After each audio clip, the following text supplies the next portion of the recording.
मेरा नाम गौहर हसन है। मेरा ताल्लुक बिहार से है और मैंने 2019 में यूपीएससी सिविल सर्विसेज का एग्ज़ाम क्वालिफाई किया था और मेरी 137th रैंक थी और उसके थ्रू मुझे इंडियन पुलिस सर्विस एलोकेट हुई। मेरे 4 भाई बहन हैं और उनमें से सबसे नकारा मैं ही था पढ़ने में। तो मेरे वालिद साहब जो कि प्रोफेसर थे, अल्लाह उन्हें जन्नत नसीब करे, उनका इंतकाल हो चुका है, वो हमेशा कहा करते थे कि आखिर मैंने ज़िंदगी में बहुत नमाजी थे, बहुत परहेजगार थे, ज़िंदगी में कभी एक पैसा उन्होंने ऐसा नहीं कमाया जिस पे उनको अफसोस हो सके। लेकिन वो मुझसे अक्सर कहा करते थे ये बात कि मैंने ज़िंदगी में आखिर ऐसी क्या गलती की है कि अल्लाह ने तुमको इस तरह का बना दिया। मैंने सीबीएसई से, मेरे ख्याल ज़्यादातर लड़के यहाँ सीबीएसई के बैठे हुए होंगे, मैंने सीबीएसई से 10वीं 2 बार में पास किया था। पहली बार में पास कर गया था मैं, मेरे कुछ 45% मार्क्स थे और जब मेरे वालिद साहब ने कहा ये नंबर लेके तुम कहाँ जाओगे, तो मुझे लगा मैं पास कर गया, मैं इसी पे खुश था। लेकिन उनके बड़े इसरार करने पर मैंने दोबारा एग्ज़ाम दिया। तो आज भी मुझे याद है कि मेरे 70% मार्क्स आ गए थे तो मेरे मोहल्ले में मिठाई बांटनी पड़ी। वो लोग इतने खुश थे 70% मार्क्स पे।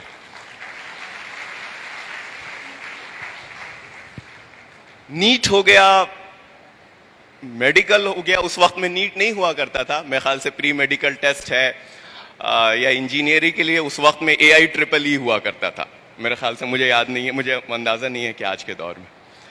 तो ये सब तो बहुत दूर की बातें हैं।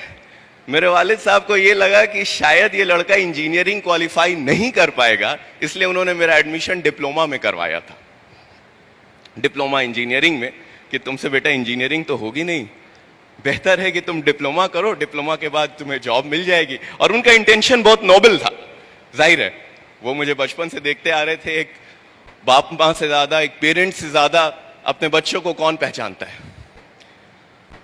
तो खैर मुझे बड़ा ईगो मेरा हर्ट हुआ। अब डिप्लोमा करने को कह दिया, डिप्लोम चीज लोग बुलाते थे। लेकिन खैर ठीक है, अब मरता क्या ना करता।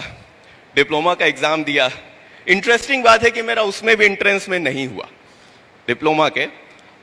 कुछ वेटिंग आई थी मेरी, लेकिन वेटिंग आई थी तो किसी तरह से मैं वहां पहुंच गया। खैर फास्ट फॉरवर्ड डिप्लोमा हुआ। डिप्लोमा के बाद फिर जॉब भी मिल गई, जॉब तो मिल ही जाती है। उसके बाद फिर मैंने इवनिंग से इंजीनियरिंग करी। बड़े घर पे लोग मेरे बड़े खुश थे कि चलिए भाई, जिससे ये उम्मीद थी कि पान की दुकान से ऊपर कुछ कर नहीं सकता है, एटलीस्ट वो एक जॉब कर रहा है। मैंने जॉब शुरू करी, अपनी जॉब शुरू करी तो 1 साल 2 साल 3 साल, जब 3 साल मैंने जॉब वॉब कर लिया तो मुझे लगा कि शायद मुझे कुछ और करना चाहिए। उस वक्त में मुझे कहीं ना कहीं यह एहसास होता था कि मैंने जिंदगी में कुछ भी नहीं किया अभी तक। जैसे नदी के एक फ्लो के साथ लोग बहते चले जाते हैं, वैसे मैं भी अपनी जिंदगी के फ्लो के साथ बहता चला जा रहा था। जैसे जहां जिसने फेंक दिया, ना कोई बड़ा एग्जाम दिया, ना किस किया। तो मुझे पता नहीं क्यों एक ख्याल आया कि इस स्टेज पे आके ना तो मैं मेडिकल दे सकता हूं, ना मैं इंजीनियरिंग दे सकता हूं, ना मैं कुछ और कर सकता हूं। मेरे पास 2 ऑप्शंस बचे थे, या तो मैं कैट का एग्जाम देता मैनेजमेंट के लिए, या फिर एक ऑप्शन था सिविल सर्विसेज। मुझे बहुत ज़्यादा अंदाज़ा तो नहीं है कि महाराष्ट्र में लोग इसका क्या वो करते हैं, बट बिहार में एक बड़ा कोई भी पेरेंट्स को, खास करके जो मिडिल क्लास के पेरेंट्स होते हैं, उनके अंदर एक ये रहता है कि भाई मेरा बच्चा IAS IPS बने, सिविल सर्विसेज में जाए। मतलब वो एक बड़ा उसको लगता है कि पता नहीं क्या हो जाएगा वो बनकर। हालांकि ऐसा कुछ नहीं है, ठीक है, ये भी एक नौकरी है। तो खैर मुझे एहसास, तो वो जहनियत तो वही थी। तो मुझे ये एहसास हुआ कि मुझे सिविल सर्विसेज की प्रिपरेशन करनी चाहिए। तो जब मैंने एकदम मुअज़्ज़म इरादा कर लिया कि नहीं मुझे करना है, तो मैंने अपने वालिद साहब को फ़ोन किया कि मैं ऐसा ऐसा सोच रहा हूँ। वो सोचने लगे। अभी तो मुझे थोड़ा सुकून मिला था कि इसने नौकरी शुरू की है, अब इसकी ज़िंदगी थोड़ी सी सेटल हुई है, आगे का मामला होगा, अब आगे की चीज़ें देखी जाएगी। अब ये नौकरी छोड़ने की बात करने लगा। तो उन्होंने कहा कि लगता है तुम ज़्यादा थक वक गए हो, नौकरी में तुम्हारा ज़्यादा प्रेशर है तुम पे, तुम आओ घर छुट्टी लेकर के। ठीक है, मैं घर पहुंच गया। घर पहुंचा, मैंने उनसे कहा कि मैं ऐसा ऐसा सोच रहा हूँ। तो उन्होंने कहा कि तुम्हारा कोई दोस्त तैयारी वारी करने का इरादा किया है क्या? कोई है जो तुम्हारे साथ जो इस तरह का कोशिश कर रहा है, जिसके तुम सोबत में तुमको भी लग रहा है हम भी कर लेंगे? और दूसरा, तुमको अंदाजा है ना तुम किस चीज की बात कर रहे हो? कहा जाता है ये हिंदुस्तान का सबसे मुश्किल एग्जाम है, तुम्हें अंदाजा तो है? तो नहीं नहीं हमको पता है, ये वो ऐसे वैसे। उन्होंने कहा कि देखो, मुझसे ज्यादा खुश कोई नहीं होगा अगर तुम वाकई दिल से, अगर तुम्हारे अंदर इरादा है कि तुम इस तरह से कर सकते हो, लेकिन ऐसा ना हो कि 2 महीने बाद तुमको एहसास हो कि ये हमसे हो नहीं पा रहा है, तो ना खुदा ही मिले ना विसाले सनम, ना इधर के रहे ना उधर के वाला मामला हो जाएगा। तो ठीक है, तो हमने सोचा कि थोड़ा सा, उनसे कुछ साल पहले डॉक्टर शाह फैसल थे जो कश्मीर के थे, वो हिंदुस्तान में टॉपर हुए थे, और काफ़ी वो मतलब वो उनकी स्पीच वगैरह हम लोग यूट्यूब पे सुनते थे तो लगता था कि हाँ एकदम ज़बरदस्त। वो इकबाल का एक शेर है जो वो बार बार दोहराते हैं, और वाकई उनके पढ़ने से ही मुझे पता चला कि वो कितनी गहराई है उसमें, कितना मीनिंग है कि दयार इश्क में अपना मकाम पैदा कर, नया ज़माना नई सुबह शाम पैदा कर, खुदा अगर दिल फितरत शनाज दे तुझको, सुकूते लाला गुल से कलाम पैदा कर। तो इसमें इतनी गहराई है। अल्लामा इकबाल, इस इंस्टीट्यूशन का नाम शाहीन है। मैं इतना खुश हुआ था जब मुझे अंदाज़ा हुआ, मुझसे पहले जो मौलाना साहब थे इन्होंने बहुत अच्छे तरीके से इसका मतलब बताया है कि शाहीन का क्या होता है।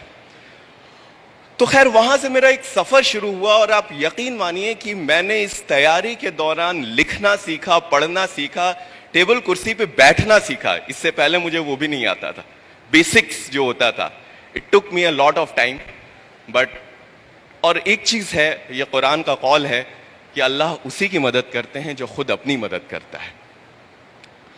तो इस चीज़ को, ये एक लंबा सफ़र चला। मैं उसके हर, यूपीएससी में भी 3 स्टेजेस होते हैं, प्रीलिम्स में, मेंस, इंटरव्यू में, तीनों स्टेज में एक एक बार फेल हुआ। फाइनली 2019 में जाकर के अल्हम्दुलिल्लाह मेरा सिलेक्शन हुआ।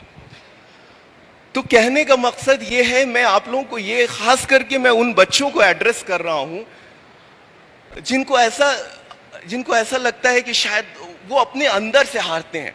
उनको ऐसा लगता है कि शायद मैं कुछ नहीं कर पाऊंगा। जब वो दूसरे बच्चों को देखते हैं उनको लगता है कि यार ये मुझसे इतना अच्छा है। मुझे भी ऐसा लगता था, मेरे अंदर भी ये इनसिक्योरिटीज थी। ऐसा नहीं है कि यार ये तो मैं कैसे कर पाऊंगा, इतना बड़ा कंपटीशन है, इतने बड़े लोग हैं।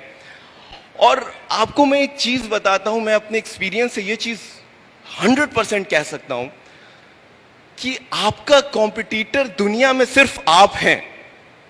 अगर आप आज जिस मकाम पर हैं, आप कल उससे थोड़े बेहतर हो गए तो यकीन जानिए इससे बेहतर कोई चीज नहीं।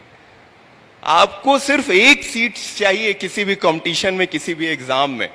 आपको कोई मतलब नहीं है कि दूसरे क्या कर रहे हैं। आपका कंपटीशन किसी और से नहीं है। हम हमेशा अपने आप से, अपनी जहनियत से हारते हैं, हम दूसरों से कभी नहीं हारते। अपने दिल पे हाथ रख के आप सारे के सारे एस्पिरेंट सोचिए कि जब आप जाकर के बैठते हैं एग्जाम में तो आपको पता होता है कि नहीं कि आपका सिलेक्शन हो रहा है या नहीं। आपको ये चीज आपके अंदर पता होती है कि yes I am going to be there और नॉट। क्योंकि आपका दिल आपका आईना होता है। तो अपने आप से मत हारिए। जब मेरा इंटरव्यू में नहीं हुआ था, जिस साल मैंने इंटरव्यू दिया था, मेरे फादर का फोन आया मेरे पास। वो थे, जाहिर है एक वालिद है, एक बाप है, वो परेशान रहता है कि मेरा बच्चा परेशान होगा, नहीं हुआ इसका। इस स्टेज तक आके ऐसा लगता है कि निवाला मुंह तक पहुंचा, फिर वहां से किसी ने खींच लिया। क्योंकि आप प्रीलिम्स निकालते हैं, मेंस निकालते हैं, लास्ट स्टेज तक पहुंचते हैं। लेकिन मैंने उसी टाइम उनसे कहा था कि मुझे ये अब यकीन है कि अगले साल इंशाल्लाह मेरा इस लिस्ट में होगा, और मैंने उसी माइंडसेट से, उसी जज्बे से उस पूरे अगले साल की तैयारी करी। और आपको मैं सही बताऊं, जब अगले साल का रिजल्ट आया, मैं रिजल्ट खोल ही रहा था कि इस बीच में मेरे दोस्त का फोन आया। यूपीएससी आजकल नाम के साथ लिस्ट शाये करता है, तो मैंने उससे फोन पे यही बोला कि मुझे ये तो पता है कि मेरा लिस्ट में नाम है, मुझे रैंक बताओ कि मेरी कितनी रैंक है।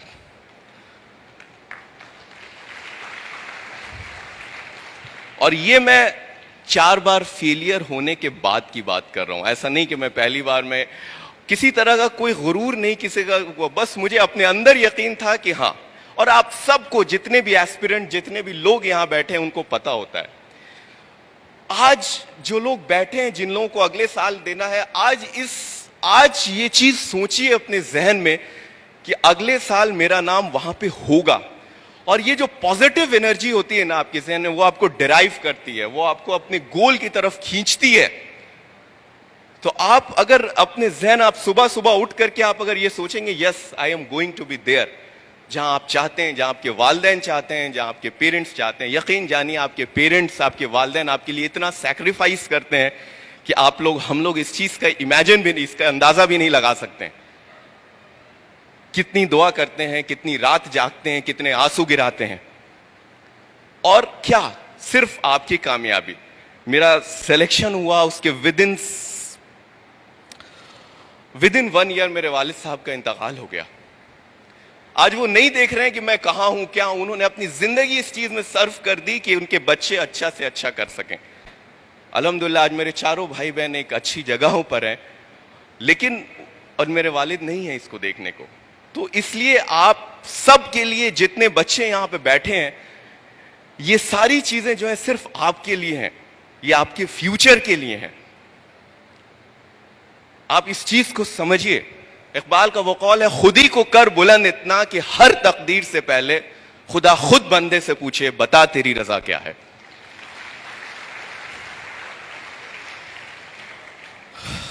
तो मुझे बहुत ज्यादा कुछ नहीं कहना है, और थोड़ा सा मैं पेरेंट्स जो है यहां बैठे हैं उनको भी मैं एक चीज कहना चाहूंगा, अपने बच्चों पे हार मत मानिए। अगर आपका बच्चा अच्छा नहीं भी कर पाया किसी वजह से, मैंने आपको बताया मैं शुरू से किस तरह का स्टूडेंट था। मेरे वालिद के लिए ये बहुत आसान था, मेरे फादर के लिए, मेरी मदर के लिए, कि मुझे अपने हाल पे छोड़ देना, ये तो कुछ नहीं कर सकता है, इट्स वेरी इजी। या फिर खुद हार जाना कि भाई मुझसे जो हो सकता था। लेकिन constantly since childhood he tried to motivate me, he tried to promote me, he tried to give everything. तो अपने बच्चों पे कभी, कब अल्लाह उसका जहन कब खोल दे, कब उसको आगे बढ़ा दे, ये किसी को नहीं पता होता है। तो आप लोग भी ज्यादा से ज्यादा कोशिश करते रहें अपने बच्चों को आगे बढ़ाने की, अल्लाह से दुआ करते रहें कि नहीं ठीक है, जब और कर सकते हैं तो आपके बच्चे भी कर सकते हैं, सब लोग कर सकते हैं।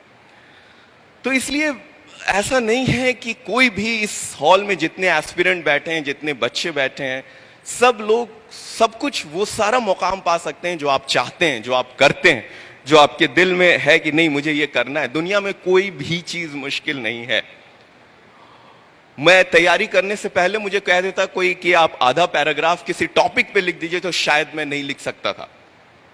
अब मेरे वालिद ने मुझसे कह दिया कि तुम उर्दू सब्जेक्ट लेके लिखो। यकीन जानिए मुझे उर्दू का इमला तक सही लिखने नहीं आता था, लेकिन उन्होंने कह दिया, मेरे जहन में भी क्या हो गया, मुझे जाहिर है मुझे वक्त लगा, मुझे मेहनत करनी पड़ी, सारा वक्त, सारी चीजें उसमें गुजरी। लेकिन एक ऐसा दौर भी था जिसमें मेरा ऑल इंडिया हाईएस्ट मार्क्स थे उस सब्जेक्ट में।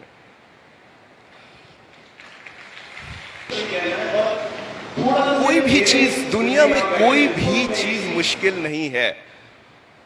Everyone who is sitting here is an Einstein, is a Newton in itself, in himself, in herself. There is nothing which is impossible for him. हर कोई डिफरेंट है, हर किसी के पास अपनी characteristics है, हर कोई डिफरेंट है, हर कोई यूनिक है।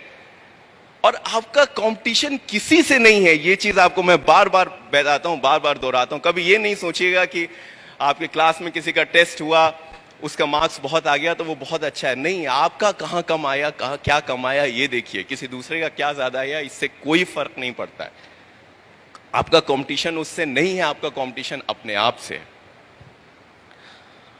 तो आखिरी में बस मैं उन बच्चों से फाइनली एक बशीर बद्र का शेर है उसको कह करके अपनी बात खत्म करूंगा। यहाँ पे बहुत लोग हैं बहुत बड़े, कि बस एक चीज हमेशा याद रखिएगा कि जब से चला हूं मेरी मंजिल पे नजर है, रास्ते में कभी मील का पत्थर नहीं देखा। शुक्रिया।